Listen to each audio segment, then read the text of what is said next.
guys, I am stepping out today. I'm in a Uber. This is my second ride in an Uber. I know, 56 years old, just trying to find my way. But I am in the Uber with a phenomenal Uber driver. Her name's Laila, and she's like got 5 stars, so I'm feeling comfortable, feeling good. And we started talking, and she heard me on the phone talking to my pumpkin pie, Blake, my daughter. And she started asking me questions, or we started talking in general. And so, Laila, what did you say? You know, I like to soak in those compliments.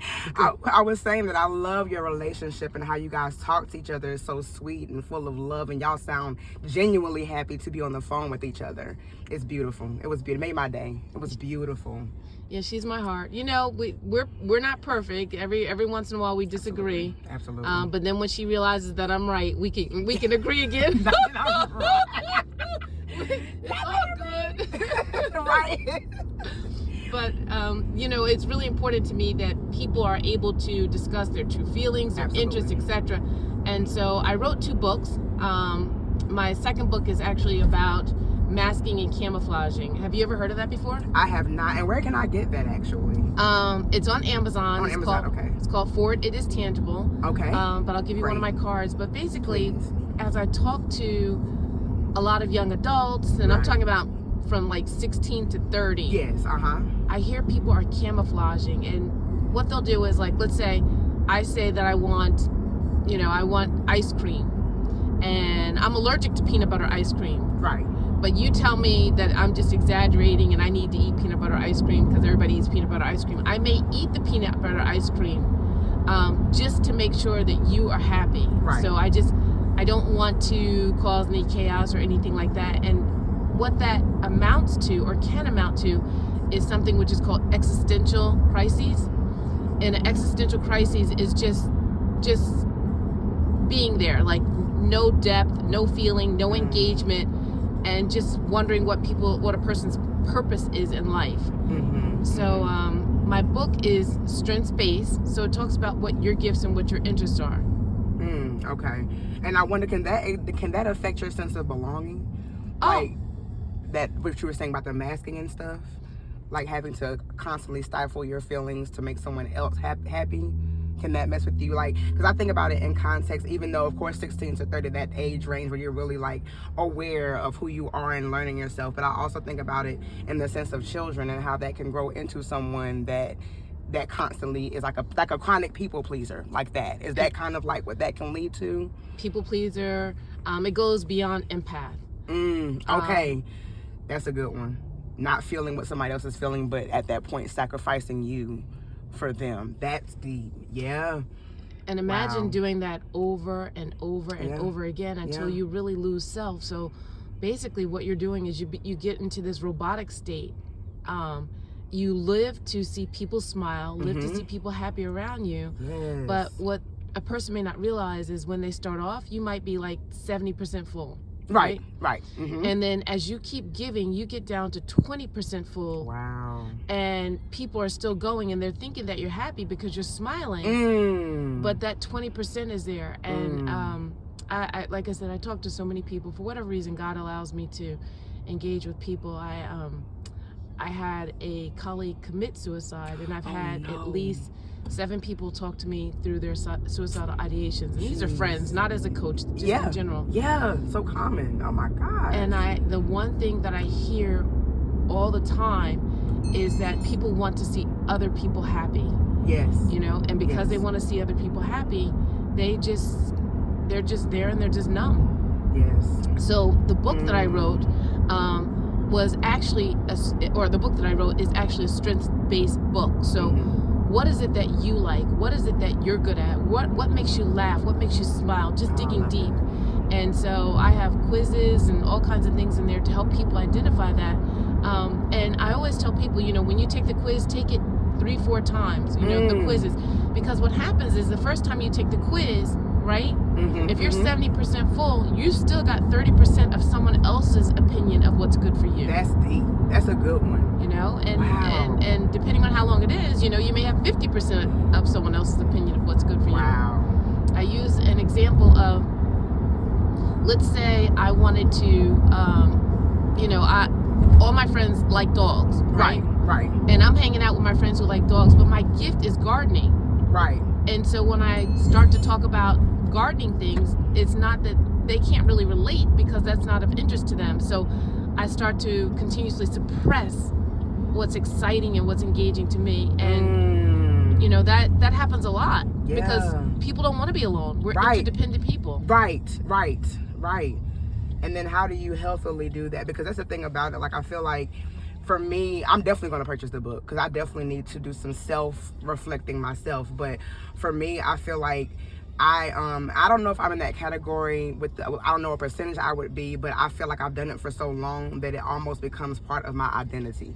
So for a while, I had to separate the things that I would do for people from who I am as a person, because that was what brought me my worth for so long. Like, you feel like, okay, I'm needed over here, so I'm worth it over here. Or, you know, this person cares about me or loves me because I can do X, Y, and Z for them. And then it's like, you slowly but surely lose yourself. But for me, I think the scariest part is, how do you know when? Because you just seem like you're doing it so long. How do you know at the point that you're no longer living for just you, but you're living for someone else, or you're doing what someone else wants you to do? Like, that's really my biggest thing. Is like, you know, how do you not even just prevent it, but when you realize it, how do you realize it, and then to be able to stop it? Now, the book is going to help you stop it. I get that. But the thing for me is like realizing it, because what if you're just going through life and you don't even realize you found your happiness in making someone else happy, and you think that that's who you are, you know?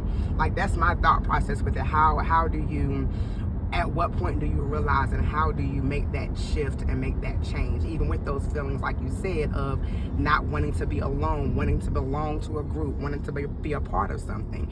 How do you do that and then change that for the better? That's my thing, you know. So I am definitely going to be purchasing that book. I love the way you broke that down with the percentages. That's awesome. Like, now that you're no longer whole. That's really what I heard. You're no longer whole. You were first you were whole, and now you've been doing so much for people that now you're 70% you, and then you diminish down to 30% you. Like, it's just like you're slowly losing yourself, but you're walking around alive. That's deep. Yeah. That's really deep. That's deep. And a lot of people do that, and I don't think we realize it. That is so deep. I am so glad that I met you today. May I just say that I did not know that you were 56 until you said something. Jesus. You know she's getting a tip. Look, she's getting a good tip. I'm being talking like that. I'm being so serious. When you said 56 years old, take another. I was like, wait a minute, 50s. Girl, you are a blessing. You are, no, seriously, you have been a blessing. It's so interesting. Like, I love what you said about how God puts you in places. As soon as you got in the car and started talking about God, I was like, okay, I can already see it's going to be a different ride. But I just made a huge change in my life. You don't know this, but I just made a huge change in my life. I quit my job of being a medical assistant for 10 years to go into business for myself and to truly be happy, because I was mentally exhausted, I was physically exhausted, and I wasn't benefiting from it. So this right here, this conversation, because I've been running into that, and I think now that I've had to sit with myself, I'm running into a lot of that, realizing that, I don't even really know me. You know, I've been doing this for so long that I don't even know myself. So I feel like this is truly ordained, because I needed to hear this. The way that percentage thing was broken down, girl, I'm telling my friends about that. That's deep. And I think it can happen in relationships too, and with parenting as well. Parenting is another thing that you can lose yourself, even though it's a love place. You know, you can still lose who you are because you're so worried about what my children need, what my children want. You know, that's awesome. I did not know I was gonna have a book writer in my doggone car today. That is, girl, that's good. That is beautiful. I am definitely going to be purchasing that book. And you said it's on Amazon? It's on Amazon. Yeah, I'm definitely getting that. There's no coincidence with God. So let me just ask you this, because I'm going to end this. Yeah. But before I do, I wanted to ask you, what is it that you do now? Tell me about your own business. So I have a skincare business. It's called Hydrate LLC, and I focus on, it's for everybody, but I do focus on people with extremely dry skin, winter skin, eczema, skin conditions. It has 3 different butters in there. It has mango, shea, and cocoa butter, golden jojoba oil, oats. Everything is all natural. And I made it specifically because my very first job was a dermatology office, and a lot of African American people that I would see, have eczema normally, eczema, psoriasis, things like that. But the treatment was triamcinolone, you know, and that's wonderful. It's great to have a steroid cream to calm it down, but I wanted to see if there was a way that we could create a product to stop it. Like, let's get something on the market that can prevent it and it's not medicated, because you can also get steroid withdrawal if you use steroids too much. So I was trying to think of something that I could give people in the interim to help soothe the skin and not irritate it. So I do have parts that are scented. I do have some that are scented, but I also have some that are unscented and are specific for irritated skin. So yeah, I've been doing it for a couple of years now, but I was working with it and I couldn't put my all into it. And so now that's what my majority of my time goes to outside of Ubering is my skincare business. And what is the name of your business? It's Hydrate. So the website is www.hydrate, and that's HYDR and the number 8 LLC.com. And I'm also on Etsy. It's Hydrate, HYDR and the number 8 by Laila.etsy.com.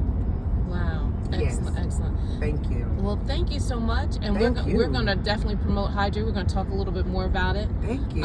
After today. Yes, But absolutely. You are a blessing. Thank you. You have been a blessing. Thank you. Thank you. Bye.